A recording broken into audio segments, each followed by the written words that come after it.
Those of you who don't really know me, I am Carla Gargus, and I do work in Montgomery County. I've been here quite a while, and so tonight we are going to talk about the dirt on compost. I think gardeners are the only people that really love compost and mulch, or that smell even. I'd be happy to get compost or mulch for a present, you know. Well, it takes us gardeners to be that way. Okay, whoops. I was trying to get to where I could see me. Okay, so I won't look at myself.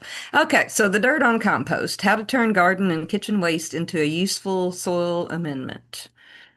And so our learning objectives today are to look at the basic ingredients of a compost pile, how we put that together, and different ways and suggestions, how compost can be used to improve the soil, ways to construct a compost bin or other container, the causes of most composting problems and some solutions.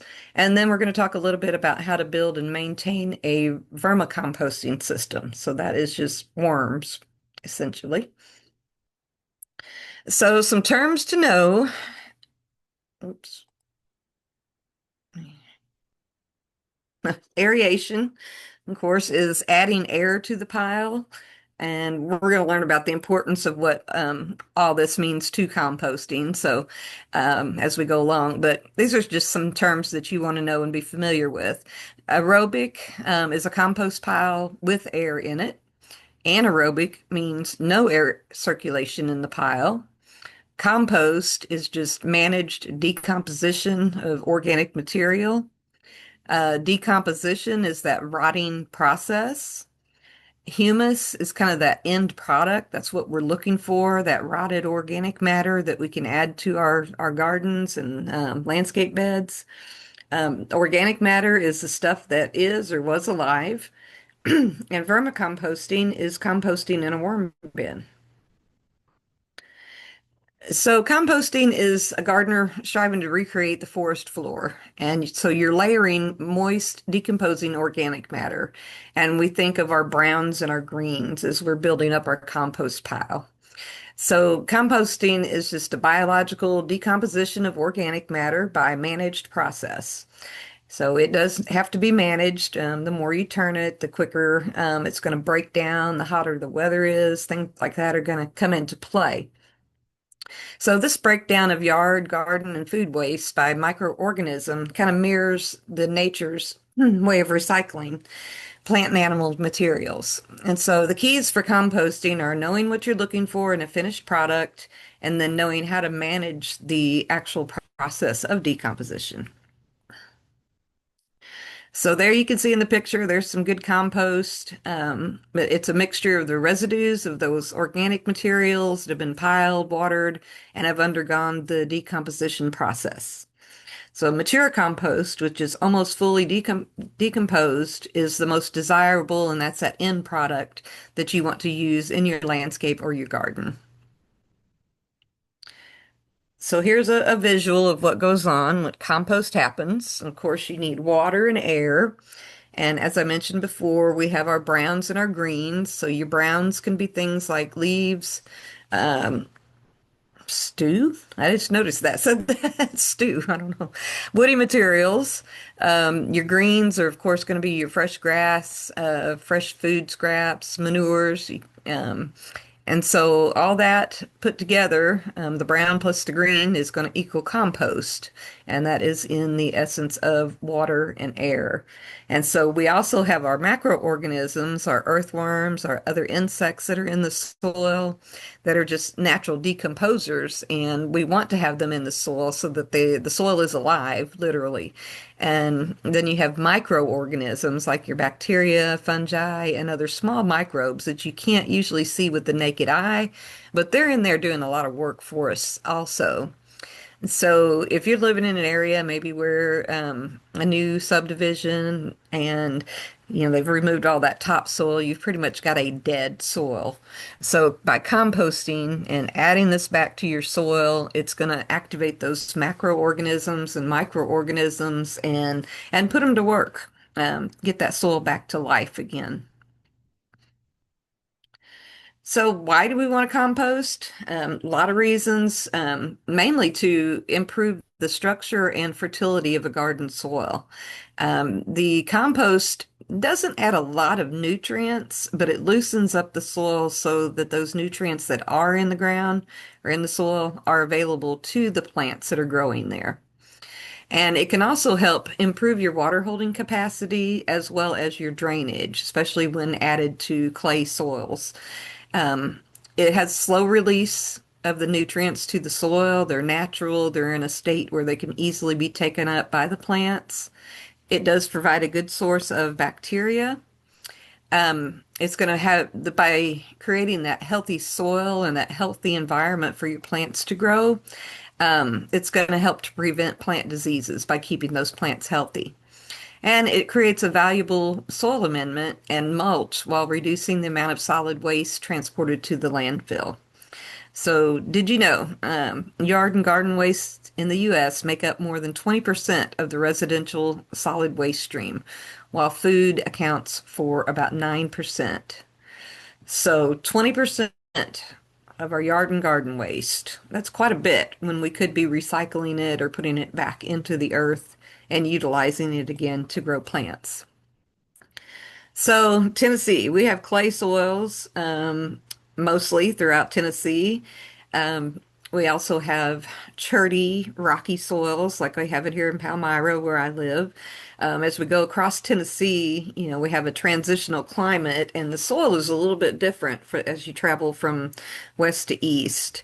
And so different areas are going to have different ways of using this compost to amend their soils. So, but when thoroughly mixed with the clay, that compost material, it binds with the smaller clay particles to loosen the soil, and surface water and plant roots are able to easily penetrate the soil. So I always say that has a happy place for the roots to grow. And then when compost is mixed with sandy soils, these soils hold more water and nutrients. And compost attracts and supports earthworms and other desirable microorganisms. And the earthworms, they work in that soil. When they burrow, they're going to be aerating the soil. They're going to be transporting minerals, and they help convert that organic matter to humus. And my tongue untied tonight. Many of the microorganisms release essential plant nutrients as they break down into organic materials. So you can also use compost as a mulch, which means you would just apply it over the soil surface around annuals, perennial flowers, or under trees and shrubs. As little as a half an inch of compost broadcast over the soil helps to conserve moisture, reduces erosion, buffers that soil surface from temperature extremes, adds nutrients to the soils, and helps to suppress the weeds. So, so our general recommendation, and I usually talk about this in vegetable production class, is if your soil is really bad, it's really clay or it's really rocky, um, you can add like 3 inches of compost. You need to measure out your square footage and then put about 3 inches of compost on and then till that lightly into the soil, into the first 6 inches if you really want it to make a change quickly. And you can also do this along with cover cropping because you're by adding this compost, you're improving the soil. Then you can put a cover crop over that through the winter. And if you have stuff like turnips or radishes and other plants that can break through that clay or break through those rocks, and then they break down when they freeze. So that's going to instantly add organic matter to your soil too. So composting and cover cropping, I think, would go hand in hand. So the composting process is when raw yard, garden, and food waste are available to naturally occurring microorganisms, the bacteria and fungi we spoke of, and the invertebrates like the earthworms, the insects, the pill bugs, all in the presence of oxygen, and composting begins. So what I like to do is I will keep a container, usually under the kitchen sink, where all my waste goes into, all my food waste, if I'm peeling potatoes or banana peels, anything like that, eggshells, they all go into a basket and that's emptied out pretty much on a daily basis or every other day, so that it doesn't get smelly. And you put that into your compost pile. And I also do something that I call composting on the go. So if I just have a little bit, I might just go dig a trench in my garden right next to my plants, and I'll dump that compost in there, and then I'll cover it up so you don't the smell doesn't attract animals and stuff. But I'll just put it right in there around the plants, and it really helps, especially this time of year. It'll also add some moisture around your plants. So I like using it fresh like that. But the heat generated from these composting organisms rises from the top of the compost pile. This in turn pulls fresh air down into the pile.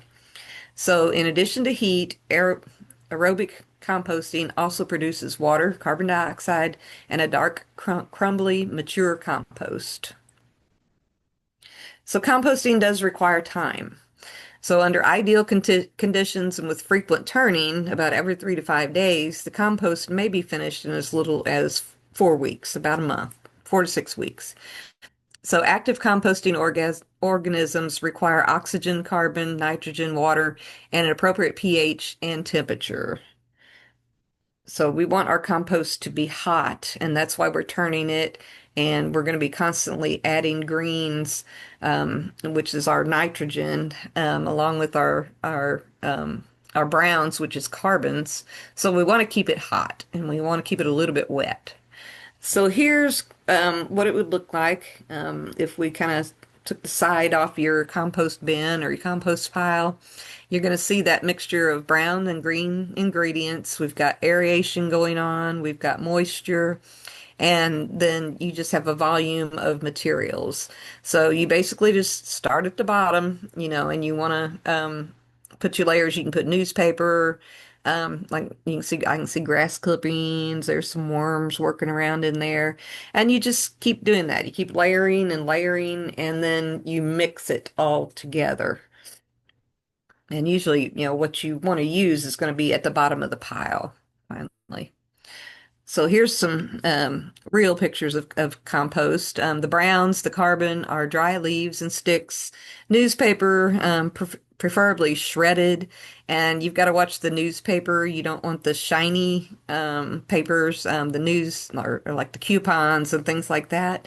And you might want to check on the ink that your newspaper company uses, is we don't want anything with lead in it or anything like that. Most companies use a soy-based ink anymore, but we don't want to put any bad stuff into our compost pile.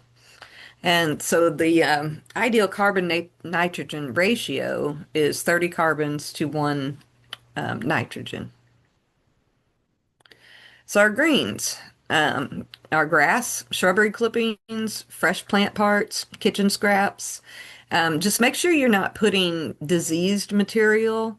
Like if let's say your tomatoes have a fungus this year, you may not want to put those in your compost pile because if it's not getting hot enough, it's not going to break down those pathogens.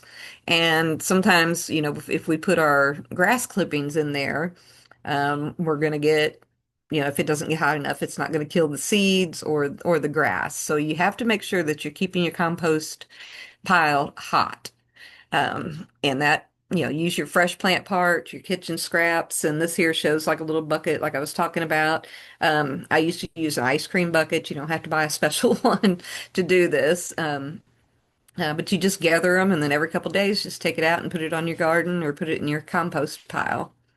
And it's also a good activity for kids. I've got one example where you can use a milk jug and they make a miniature compost bin. I've done that back in the day when I did 4-H. And so they could just make a little bit of compost in the classroom. So if you're looking for ideas there to do with kids, that's something that's kind of neat to do. Um, okay, our compost piles are going to need aeration. So aeration shortcuts instead of turning. After you put about a 6-inch layer of that green material, you're going to add a layer of sticks, and that increases the air circulation in the pile. You can also build the pile around a PVC pipe with holes drilled in it to give that pile a continual breath of fresh air. And then you're just going to poke and stir the pile instead of turning it completely. Because with some of these containers, we're going to show you it's kind of hard to turn the compost pile. But your compost pile, it does need to be moist, but it doesn't need to be soggy wet, or it's going to smell, and you're going to get that rotting. It's going to be rotten rather than breaking down naturally. So it should be as wet as like a wrung out sponge. And if you see that it's too dry, and nothing is breaking down, you could just add water from the food containers when you wash them out. Add wet kitchen scraps, use your coffee grounds, leave the top off the bin when it rains, things of this nature so that you can get the wetness in there if it starts to dry out on you. So your volume of materials, your volume, good green, good brown, green mix, that equals heat. And this tells us that the magic number is to get a hot pile is 3 foot by 3 foot by 3 foot. So, and then you can add nitrogen to kind of increase that breaking down process. So some materials that you do want to avoid in your compost pile are herbicides or pesticides on plant materials. And we've had a lot of problems with manures and hay and straw that has been used or had chemicals used on it when it was on the field, or if the animal has eaten, the hay that has been sprayed with the pesticide and that residual stays in there, it can actually kill your plants. I've seen that happen many times over the years. So you've got to be careful about where you're getting your plant materials from and be very aware of herbicides or other pesticides on that plant material. Weeds that are propagated by runners, like Bermuda grass, they're just going to grow like crazy. So again, if you're not keeping it hot enough, maybe try not to put your clippings in if you have a lot of Bermuda grass. Weeds that are persistent in your yard, okay, and weeds and they have seeds on them. Again, that compost pile has got to get hot enough for a certain period of time. It's like 180 degrees over that 4 to 6 weeks to completely break those pathogens and weed seeds and things down. So, as I mentioned, diseased plants, you don't want to continue to spread a disease. You do not want to put meat or fish or bones, any kind of fats. That's not going to break down quickly, and it's also going to draw critters into your compost pile. And domestic animal manure. So cat, dog, human, do not use that. Domestic animals and humans have various parasites within their systems that are not decomposable. They don't decompose away. So you could be introducing a disease into your garden or a parasite into your garden by using domestic animal manure. So that's why we try to keep our as many animals out of our garden as we can. One, we don't want them eating all our good fruits and vegetables, but we don't really want their poop in there. So these materials are going to be okay to use in the garden. Eggshells, and you don't really need to wash them. I like to crunch mine up a little bit. Yogurt. Okay, the active cultures help decomposition to occur. So you've got those oh, natural biotics. Newspaper, no slick paper, avoid the colors. Milk cartons, you don't want to use wax coated paper cartons or newspaper or anything like that. Anything wax or slick, you want to avoid those things because one, they may have chemicals, and two, they don't break down as fast. So, hot compost, 130 to 170 degrees Fahrenheit. The temp goes down when decomposition slows. So you want to, you can get a temperature gauge and put it into your compost. You can see in the picture here, there is a temperature control there where you can look and see how hot it is in your compost bin, and you want to keep it, it's 170 degrees and above, so that it will kill the weed seeds and it will kill the pathogens. Now, if your compost is cold, during our winter months, it's just going to decompose more slowly. and it's less likely to kill the weed seeds and it won't kill pathogens. So you really need a hot compost process going on to kill those weed seeds and kill those pathogens. Let's see, look. So layers to make a hot compost pile. You make 6 to 8 inch layers from the bottom up. Just start with some kitchen garden scraps, your greens.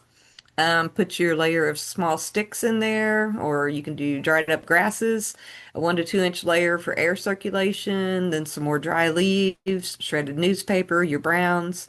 You can always put in a shovel of dirt to add microorganisms, and that helps to speed up the decomposition process. And you just keep repeating until you have a size of 3 foot by 3 foot by 3 foot. So, you're constantly adding things, you're constantly either turning them or, like we showed earlier, poking holes, making sure that that aeration process is going on and it's not just staying damp and soggy all the time. So, so our compost starter. Its purpose is to make compost decompose more rapidly. Um, you can buy nitrogen sources. You know, nitrogen is definitely going to kick it in and make it hot and start breaking down. So you can buy compost starters, but some alternatives. A shovel full of dirt works. Um, if you can get this from a wooded area, you're going to pick up a lot of microorganisms, mycorrhiza, that can be added to your compost pile, and so you've just increased all your little worker bees in there, the critters that are working in the soil to break that down. And then the yeast or active cultures. We talked about the yogurt and probiotics. That's what I meant a while ago. Probiotics. So you're going to rinse out those containers and pour that liquid into the compost pile. It can be from your yogurt, milk, even beer, old beer. We don't want to put the beer bottles and cans in there. We're going to rinse them out and put them into the compost. So non-bin compost methods is best for disposing of mainly food scraps. You can just start with a post hole method, dig about an 8 inch deep hole in the garden and bury the food scraps. And that's kind of what I was referring to earlier as composting on the go. I'll just bury that material, either dig a hole, dig a trench next to the plants, and bury that food scraps in between those rows of crops. You can blend it. You can liquefy those food scraps and pour it underneath the mulch or in a shallow trench. I've never tried that. Usually just kind of put it in there and let the soil and the microorganisms do the work for me. Uh, so you're gonna, with the simple leaf pile, and this is one without any container around it. You're just going to start with a large pile of leaves. You're going to poke holes in that, add your greens, your kitchen scraps, and then cover those kitchen scraps back with leaves, and that kind of yeah, deters flies from getting into your compost pile. The bin methods, how to choose a bin. Well, what are your needs? How much compost are you making? How much do you need to make? Is it just for you? Are you planning on going large scale and maybe selling it? So it just depends on what your goals are in the long run. So bins do help keep animals out. Most of them have a lid on it that can be taken out so you can add your materials to it. So if you want to look good for the neighbors, buy a bin. To handle lots of yard waste, build a bin. To handle mainly food waste, a plastic bin is going to work. To hide it in the garden, you can use chicken wire and just have it right there in the garden. And here are some examples. The composter on my left is made of durable plastic, so it will not break down or deteriorate. And the slats on the side are going to provide air for good composition. The problem I see with this is once that gets full is turning it. So you probably will be poking at it with a pitchfork or a stick or something, to try to get that turned. And the second one here, the small composter, the black one, We used to get those from Bi County because I can remember using one years ago, and it was fine, but it seemed like I always had to pull off that plastic thing and finally just go ahead and turn and then try to get everything back in a pile and put it back on top of it. So the idea is you put the compost in at the top and then you scoop it out of the bottom with a shovel. And that process never really worked for me. Like I said, I usually ended up getting it pretty full and then would just end up pulling that off and going ahead and turning it myself. Um, the ones on the bottom here could be made out of just old pieces of wood. Um, with this type, you've got one process here, like your starter compost, that'd be really fresh, and then you've got another one that's a little bit further advanced, and so you're moving the fresh into the more advanced as you go along, and some people even have a third one, and that will be the one that is ready to use. So you just three small bins, two or three small bins. And then we have a barrel composter, and that has two sections in it and it has a hand crank on it. It's also available motorized, so it can automatically turn for you. But I've found that you still have to open it up sometimes and get in there with a little pitchfork or a shovel and turn that because it will kind of get into clods. And when you turn it, it just go kerflump, and you're hearing that whole pile of stuff fall over. So you may need to get in there and kind of break it up as you turn it. But that's one of the easiest ways to do right there. I think the most efficient ways is the barrel composter. So looking at the bin features, what is it going to be made out of? Most of them are dark colored, thick plastic that holds up to the heat well, and it helps to heat up your compost pile. You do want to avoid pressure treated lumber because it can leach the chemicals that are going to be bad for you. We don't like using treated lumber in our gardens, our raised beds, things like that. If you use it, use cedar or cypress, something like that, that's going to have natural um, qualities to it um, so that it doesn't break down as fast.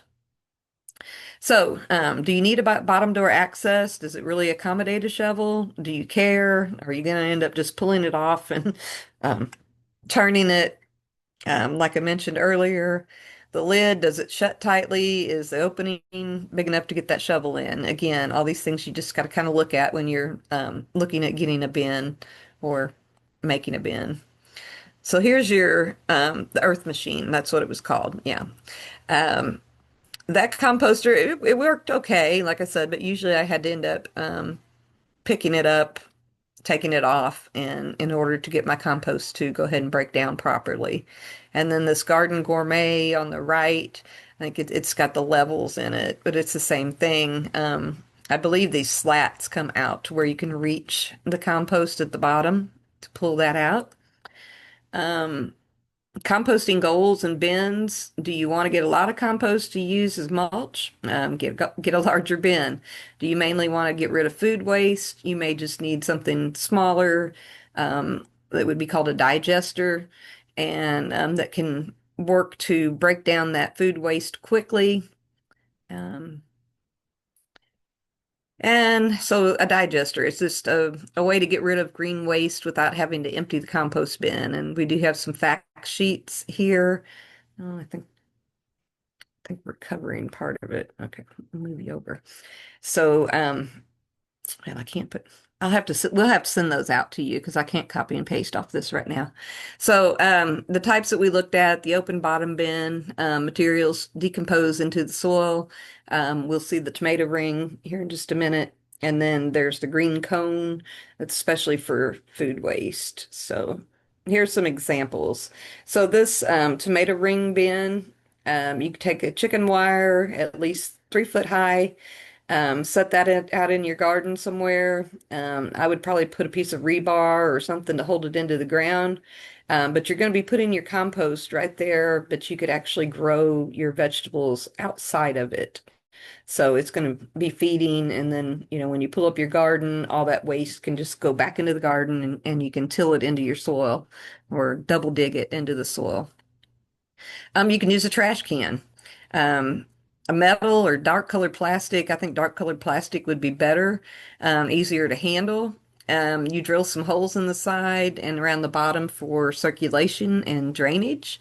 And then you can always either mix it with a shovel or a pitchfork, or if you have the top secured on there, you can kind of roll it like you would one of the other bins.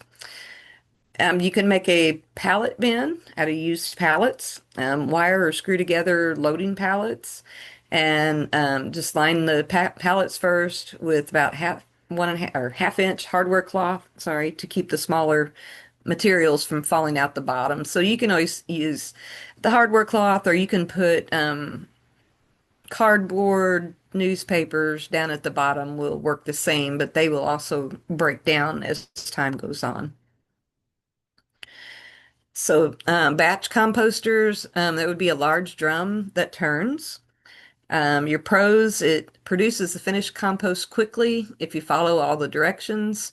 The cons would be one batch at a time. You need a place to store material when the composter is full and is working. So that's why you may want to have several compost bins set up. So that when one's ready to put in the garden, you've got more ready to put into that bin. So here's some of the batch composters. This is one of the rolling ones, as you can see, and she's pulling out her nice humus right here. But as that turns, like I said, sometimes you will have to get in there and kind of knock it loose, especially if it gets too wet in there. Knock it loose, make sure you're turning on a regular basis. And like I said, it can be done in 4 to 6 weeks. But if you have a larger pile, of course, it's going to take a longer time. And if it's cooler, it's going to take a longer time for it to break down. So harvesting and turning the pile, the easiest way is to turn the material and harvest the compost basically at the same time. So when you do these side-by-side systems of piles or bins, you're going to fill up one side per pile and start the second pile. Place kitchen scraps on the ground, cover with the materials taken from the top of the first slide or pile. Move first slide over, pile over on the second side. That all sounds confusing trying to read it. Then use the mulching material when you find it. Repeat each week or as often as you want mulch.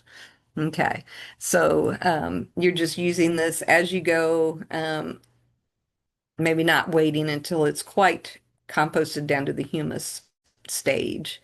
So using compost when it looks like mulch, you can use it as mulch. Just use it around your plants on the soil surface, and it will continue to break down, and a little bit of nutrients will be added, and you get your weed control and such like that. And um, when it looks like potting soil, that's when you use as soil. You can dig that in or till it into your gardens or use it in your container plants. You just add that to your gardens or landscape beds.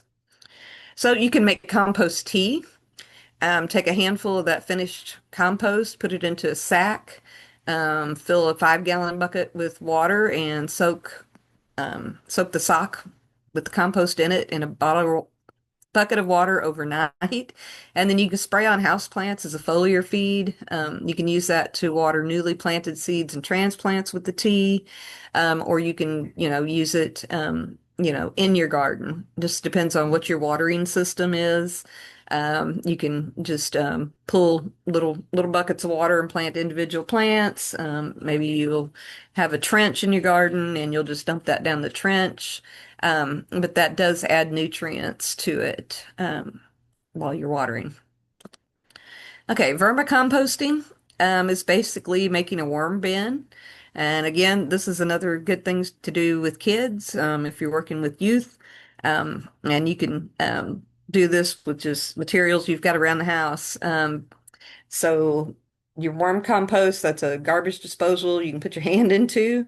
Works in gardens, apartments, condos if you don't have very much room. Main purpose is to get rid of food scraps. And what you want is the compost produced, and that would be the worm castings in small amounts. And so that stuff's really good for the garden. So to build a worm bin, You're going to need at least a pound of red wiggler worms. They said earthworms will not live in the bin. So that's where most people fail. They would just go out and dig earthworms up. The red wigglers work the best, the ones you buy for fishing. Get a plastic bin about 2 foot long, 1 foot wide, 2 foot tall with a lid and small holes near the top of the sides and in the bottom for air circulation.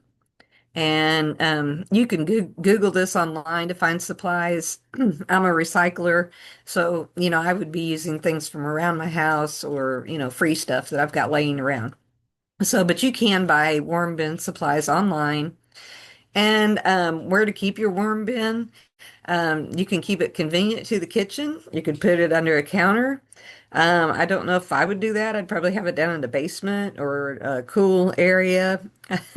And you want to keep it about room temperature. It doesn't have to get really hot or really cold. You just want to keep it from, getting too hot or from freezing. So you're going to fill your bin with moist newspaper to start. You're going to add the worms, and then you start feeding very slowly, just a small handful every few days, and work up to larger amounts of vegetables, fruits, eggshells. As we said before, no meat, fish, bones, fat, or oil. And you bury your food in different places each time, so those worms will move around and they'll be mating and reproducing and making more worms. And then you can add more moist newspaper every couple days. And I've got one farmer that does this, and he uses cornmeal. He says a yellow cornmeal works really good, just a small amount. He sprinkles it on top, and when that disappears, he knows to put more on there. And he'll kind of just with his hand kind of mix it up and then add more vegetables, add the cornmeal or things like that. So the worms need something to eat, and so that's what makes your compost like that. And to harvest those castings, you're going to push everything to one side of the bin, place new newspaper and food on one side, and the worms are going to move to that new paper, go to the food side. So you want to move the old paper slowly to the new side, and the worms will go with it to escape the light. And then you take the castings, scoop them up, put them in a bucket. You can use them around your house plants. You can make that compost tea. But it is basically used as a plant food or fertilizer. So, common questions. My compost isn't working. What's wrong? It's probably just working fine. You need to check the bottom of the pile for mulch-like material to harvest. Maybe don't wait until it turns completely into dirt. So you need to check it regularly. It's kind of like anything with the garden. You can't just throw it out there and expect it to work without a little bit of work yourself. Is your compost cold and is that bad? No, it's not bad. It will still decompose, but it's just going to happen more slowly. And why does my compost stink? Well, it may be too wet. You can add dry leaves. You can add newspaper sticks, poke around in it and let some air in. You're just going to have to add some more dry materials at that point. And when do you know the compost is ready? As we said earlier, when the compost looks like mulch, use it like mulch. When it looks like soil, use it like soil or a soil amendment. Wow. Well, that went really quick. Oops. Sorry, didn't mean to stop sharing so quick. Okay. Well, that is it. I hope I have some questions because I know that went very fast.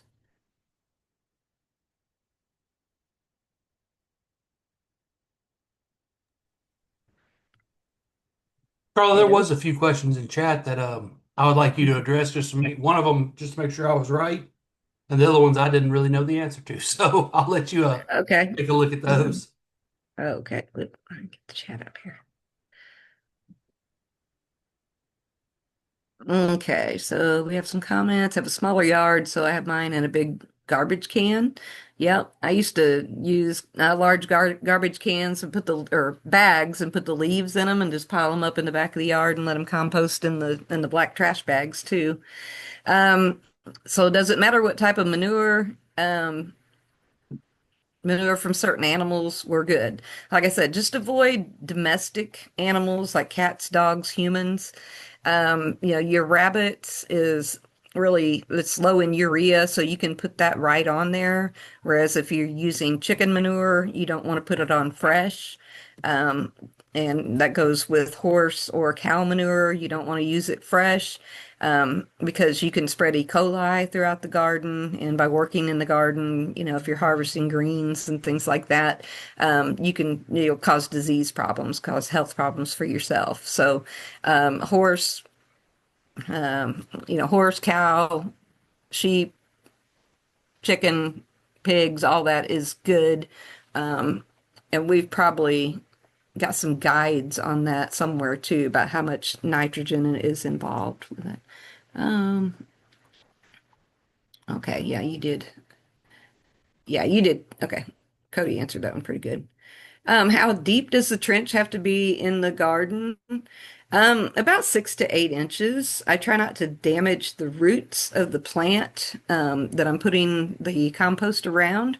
So just a small trench. I mean, like if you got corn, you may have to come out a little bit further so you're not disrupting that root system. Tomatoes, same thing. You just, dig a little trench and just put that waste compost right down in there. Um, Yeah, the pesticide aminopyralid, um, it can That's be the in the that's the manure. big one that everyone really needs to avoid because that's the one that stays in the soil and Yeah, will absolutely for, wipe out gardens. yeah, I think it's one of those forever chemicals, isn't it? Eh, okay, there's no way I'm getting 3 foot high. Okay, I don't know if I would either. Yes, even if you have one composter and one compartment, you're just going to have to work with it. Like I said, in some of those bins, they're kind of hard to get into. So you may have to use like a small pitchfork, just something to get down in there. We have some tools that we use for weeding, that can twist and turn and get down in there and get that pile turned. So, yeah, you will finish, but it's just going to take time. And of course, the heat of the summer, this time of year, it's going to break down very quickly. Okay. Any advice for building topsoil in rocky ground? Okay, you're on a rock quarry. Okay, I feel like I'm on a rock quarry out here. And basically, what I've been doing over the past 3 years and what I did with the farm that I had before is I used a combination of composting and cover cropping, trying not to till it, with a large tiller very often. I would work my small beds with a broad fork or a pitchfork and try to reduce the compaction in the soil. So it's going to take a few years for you actually to build that up. So if you have a cover crop, you put in like a fall cover crop. We're going to put in a mix of wheat and oats, maybe some turnips, a legume, some type of bean, clover, and then you're going to let that grow all winter, and you want to catch it before it gets too tall and too tough to mow.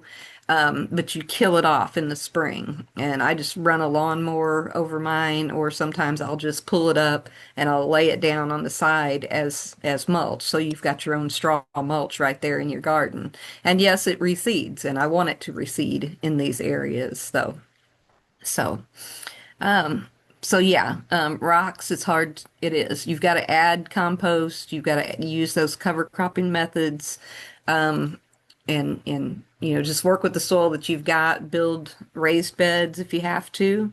But yeah, I'm determined out here to make one area in the ground that I can grow a garden. I'm just being stubborn, and I'll probably end up building a raised bed. But okay, so I'm growing pumpkins and the ground is really hard. Should I water more frequently to help the roots, or should I transfer them to a raised bed? I'm leaning toward the raised bed for success. Pumpkins can be tough in a raised bed because they need so much space. So what you're probably going to do, you're going to have to put some extra water out this year. Water them on a regular basis, and make sure when you water that you're checking and you're wetting that soil to a depth of about 6 to 8 inches. So you may have to turn on your sprinkler or your water hose for a little while, let that settle in, take a trowel or a shovel, go out there and dig down and see how far down did that water soak. If it's only like 1 inch down, you need more water. So you can do that periodically in the mornings and in the early evenings, and to wet that soil really good. You could still put out some type of mulch. You could put out newspaper with a straw on top of it, or even if you got somebody with old hay, the hay has minerals in it. So if you find somebody that's wanting to get rid of that, you can still you take that and tuck it in between your vines on your pumpkins. I'm not sure how big the area is, but anything that will cover that soil surface is going to help hold in the water. It's going to reduce your weeds, and it's also going to increase your drainage if you're having poor drainage problems. So, it's okay. But If yeah, I would be anyone else leaning has towards. questions, this is definitely the time to ask them right now. Yep. Don't be scared. Just ask what you got. Carla is a pretty experienced horticulturist, so it doesn't even have to be about compost. Yeah, this is true. What kind of problems are you seeing in your gardens right now besides just the heat? I saw an armyworm in my Okay. yard this morning. Can you hear me? Oh, yes, yes. Yes. So this is pertaining to greens. Hmm. I've noticed the last couple of weeks that I have callaloo and I have spinach and I have aphids real bad, and then it's another type of bug that's kind of orange and black, but they're eating, and I every day I use the neem spray, but I don't want Okay. to use the seven dust because No. it says a lot of people say it can cause ALS, and my father passed away from ALS, so I Okay. don't want to use any of those things. But I have I have onions growing next to it. I have beets, but I don't know. It's Okay. every day Well, I'm picking no, yeah. bugs off. Right, right. And there are organic products that you can use. The neem oil is one. You've got to be very careful with neem at this time of year because it is so hot and the humidity has been up. And so you can burn your plants pretty good by using neem oil. And also, neem oil really covers soft-bodied insects and scale. So they would help with your aphids, but if you've got beetles and chewing insects, you're going to have to use something a little bit stronger. Maybe an insecticidal soap. Spinosad is another one, and pyrethrins. Those are all organic insecticides that you can use, and to avoid using the 7 or 8 or things like that that can also affect the bees. But it just when you're looking at IPM and you're scouting and you're deciding on how much damage can I take before I spray something. If they're eating all your crops, you've wasted a lot of time and money when you could switch to a different insecticide spray or a fungicide spray that would help solve the problem. Okay. And Okay, thank you. companion planting. A lot of these beetles that like to get on greens also like to get on Swiss chard. And I don't know, I don't like to eat Swiss chard, but I will plant it in the border or in between the plants, and that way the destructive insects will get on that and they'll eat that rather than eating your spinach and your collards and things. That's how we want it to work in a real world. But so we call it a trap crop or a companion plant. So Just kind to of, touch on what Carla said with the neem oil, this time of year, with as hot as it is, any kind of oil-based pesticide, any type of oil-based chemical will burn your plants right now. So if you do use stuff like malathion, anything like that, just know that it does run a high risk of burning your plants yes. if it's oil-based. Yes, anything oil-based, I'd be very careful with right now. Okay, so hornworms. BT, capital B, little t, will kill a lot of different types of caterpillars. Um, put some gloves on, pick them off. If you've got chickens, feed them to the chickens. That's what I always used to do when I had chickens. Now, this one on the tomato tree, about 6 foot tall with not one tomato. Um, I'd have to ask, is it in full sunlight or is it straining to get to the sun? That's maybe why it's grown tall and lanky. It may not be getting enough sunlight. You can also prune your tomatoes. I like to clip off the bottom limbs or the stems at the bottom so that you don't have leaves and stems touching the ground. Because that way, when you have water, you have backsplash, it goes right up on the leaves. So trim those off. You can sucker the plants, and that is going to encourage more lower growth. You take off that apial dominance. I did not say that right. Apical dominance. Like you're going to tip the top out of it, okay? And then it's going to sprout more leaves and stems on the side. And if you're suckering, I always use my hand. If you're looking at the plant, you've got like a little stem coming here, and then the tomato plant's here. You've got that little sucker, it's right here. You just pinch those out, and that will also encourage the lateral growth. The other thing on that with the tomato tree, it may be getting too much nitrogen and not enough phosphorus and potassium. So you may need to soil test before you plant next year. See what your pH is, see what nutrients are needed in that soil.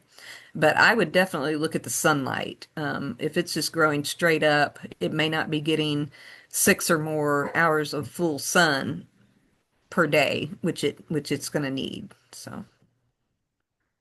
Okay. So most of my plants are not growing. It took weeks and some plants months to grow full size and some still not there. I started seeding in April, used organic fertilizers, compost topsoil, placed some, okay. Okay, and have not used Miracle Grow and just have not had success. Um, with this, what I have found, in raised beds and creating our own soils or our soilless mixes, if you're making a soilless mix and putting it in a raised bed or putting it in containers, it would be worthwhile to have a media test conducted. Now, what can go on, and a lot of times what this is it turns out that your pH of that media is is really hot. Okay, maybe down, around 4.8 or something like that, and you may need to add lime to it to bring it up to 6.5 where most vegetable plants want it to be. So being that compost, just the material it's made out of the soil, the peat, all of that is hot. We use that to lower the pH of soils. So, like I said, it would be to your advantage to do a media test, which is different than soil that you pull from the ground. To do a media test, you get a gallon bag full of your media, your potting mix, and we'll send that off to the lab. And that one does cost $35 though, when per test. But it will come back and it will tell you how much lime you need to bring it back to a certain pH, or if you need urea to raise it up. So you really don't know those things until you get your soil or media tested through a lab testing. So, Carly, you did miss one there between those two. How about wood oh, chips and shredded cardboard for compost? yes, those are going to take longer to break down. But yes, you can use those. Just be careful on the cardboard that it doesn't have any plastic coating on it. You want something that's going to break down and not put dangerous chemicals into your soil. So again, the inks, the waxes, and things like that that are on the cardboard. And of course, your wood chips, it's going to take them a little while. Usually we would recommend 30 to 90 days on wood chips or fresh manure, things like that. So that's going to have to compost a little while. But if And you're using wood chips and shredded cardboard in the middle of the rows around the plants, that should be fine. Should be and with fine. the wood chips, I don't know, like just for compost, strictly to put in your like compost bin. I know Hmm. me and Logan looked at this. I think it was sometime last year, and you got to turn them consistently, almost not really consistently, but more regularly, and it helps them break down a lot quicker.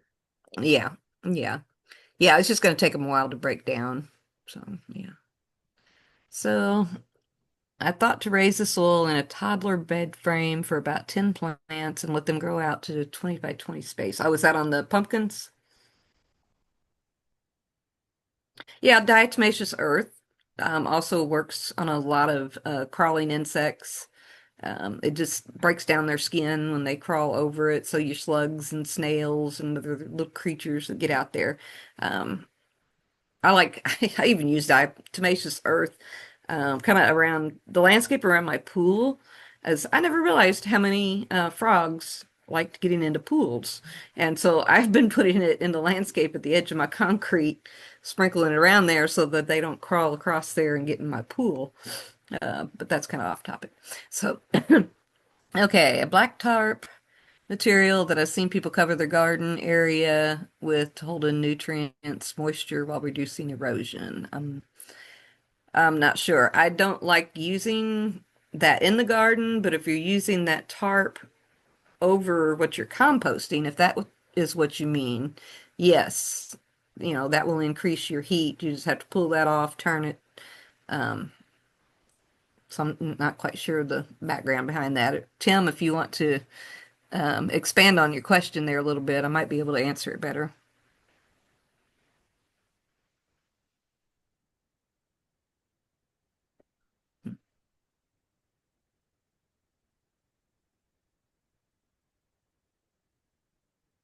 For the question from Rachel, yeah, we offer a media test on top of the soil test as well. Oh, okay. Um, and it just kind of tells you that's mainly for raised bed gardens, stuff like that, where you're actually adding amendments to the soil. So we can tell you, Carla, you've done more media tests than I have. What is that really explaining? Yeah, it's usually when I'm working with a greenhouse producer, somebody that's growing plants in pots, like making your hanging baskets and potted plants that they sell in the spring.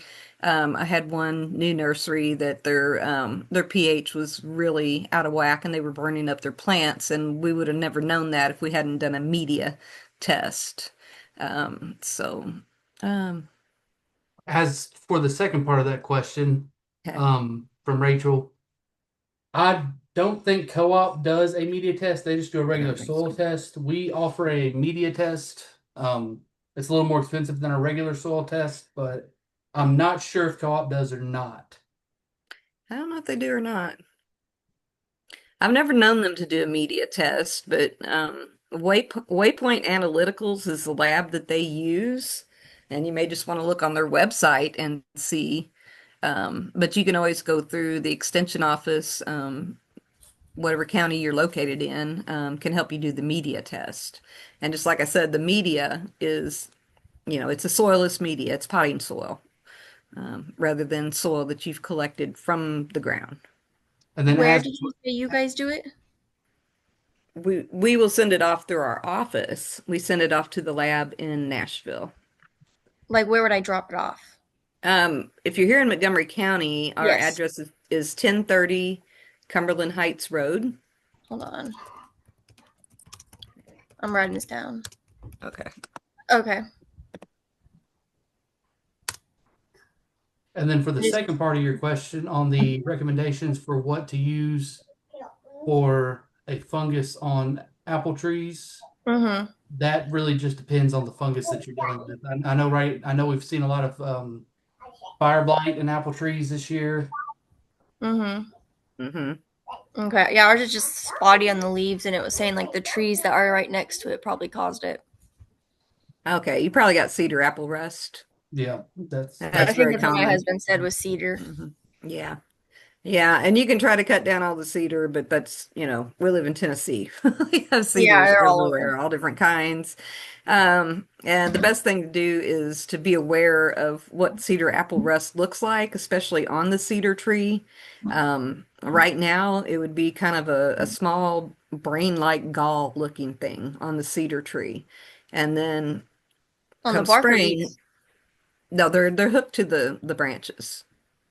They're galls. They can be up to 1, 2 Mm, inches around, okay. and it's a gall, Gall. And then in the spring, when we start getting our first warm spring rains, those galls open up to these really weird looking orange things and they sporulate. And when they sporulate, that's when they go onto the apple trees and those in the apple family. So when you see those orange things on the cedar tree, you know to spray your apple trees. What would you recommend for the spraying of them? Or it just depends. But Well, there we do have a spray schedule out. We've got one that's organic and one that's just a typical traditional spray schedule. But using horticultural oils during January, February, and then you go into fungicide sprays when you see the buds starting to swell throughout the bloom stage. You're putting your fungicides on there is very important. There's like 4 different times that you need to put a fungicide on. And then once the petals start to drop, then you can add an insecticide in there. Because at the point where the petals are starting to drop is where the little wasp lays the egg that's how the worm gets in the apple, basically, or in the worm gets in the peach and such. So Mhm. when those petals start to fall, you're not interfering with pollination anymore, so you can add your insecticide to it.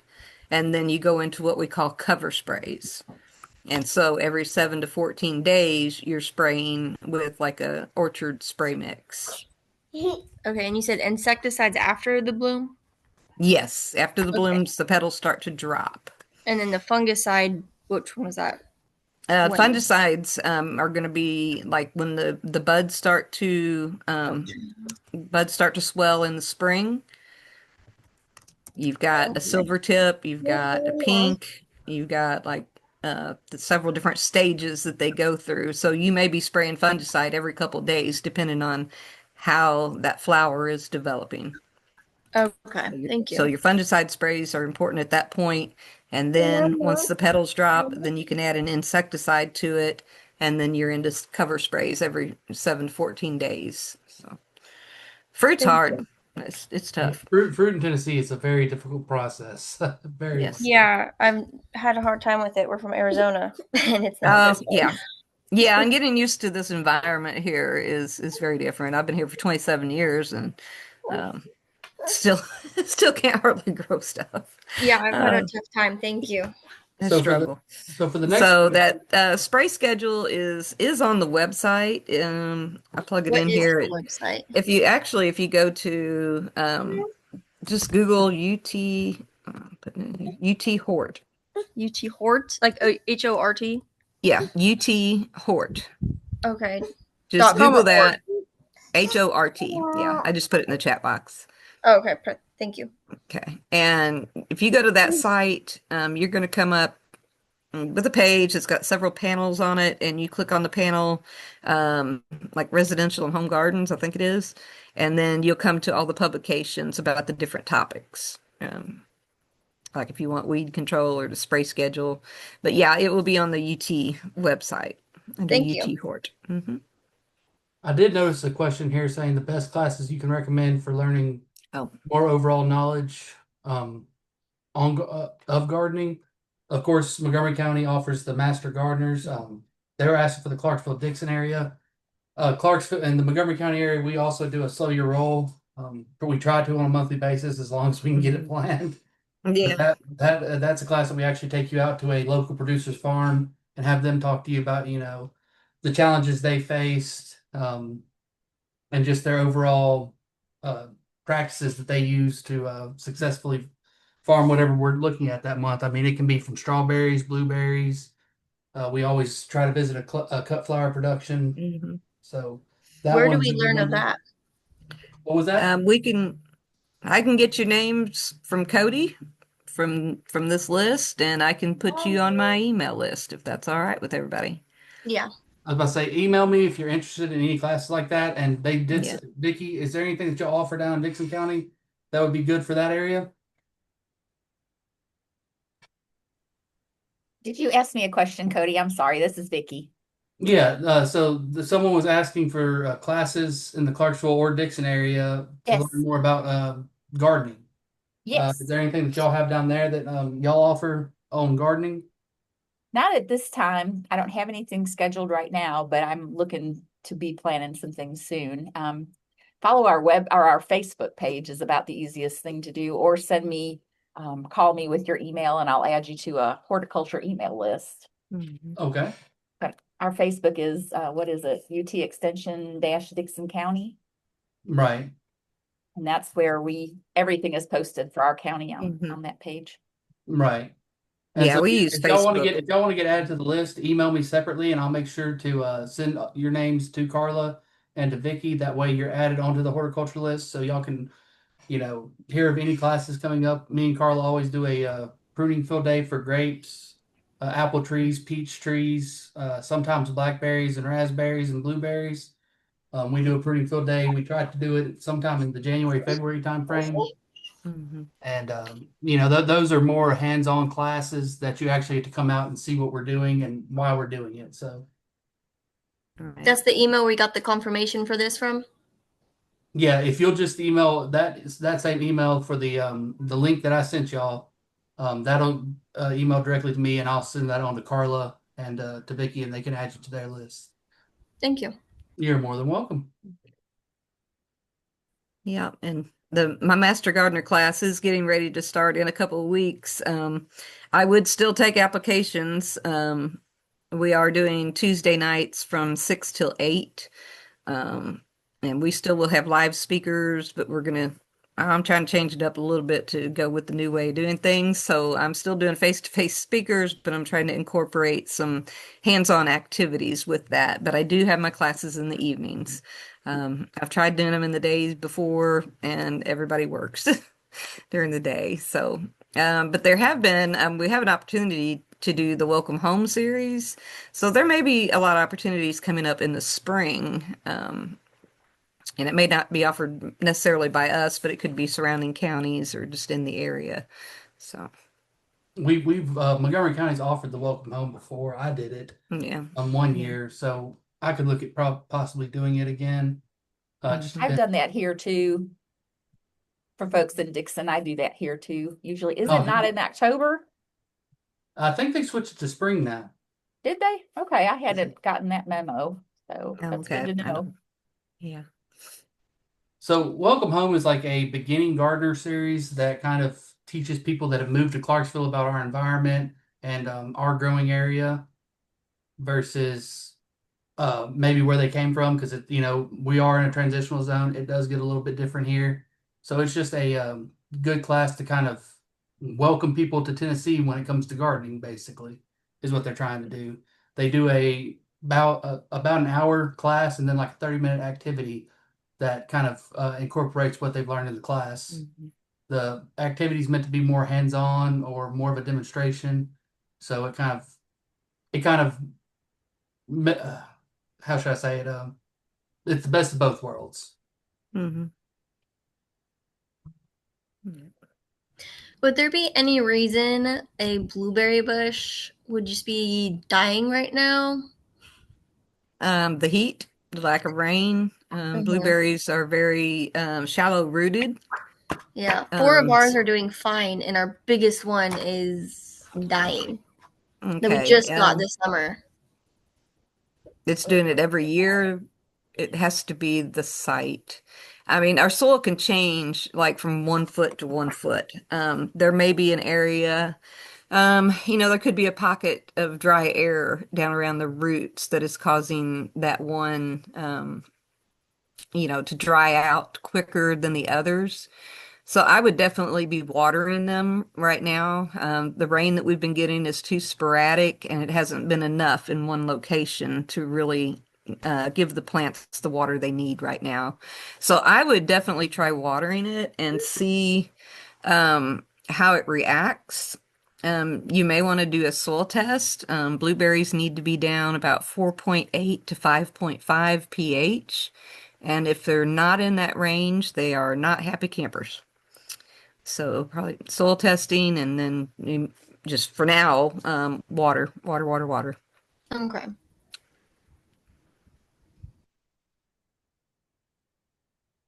All right. Anything else from anybody?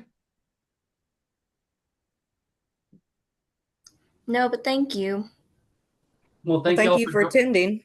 yeah, thank y'all for joining us, and I felt like she did a really good job, and it was a very informative presentation. I even learned quite a bit. So, It's hard to make compost real exciting, but well, compost, it's hard to make soils exciting to me, but that's yeah, where all this starts. So, yeah, you got to start yeah. somewhere, and that's what we build off of. So, But once you start learning about it, the plant nerd in you kicks in, and you really want to get your hands in the dirt and see what you're doing. So, right, right. yeah.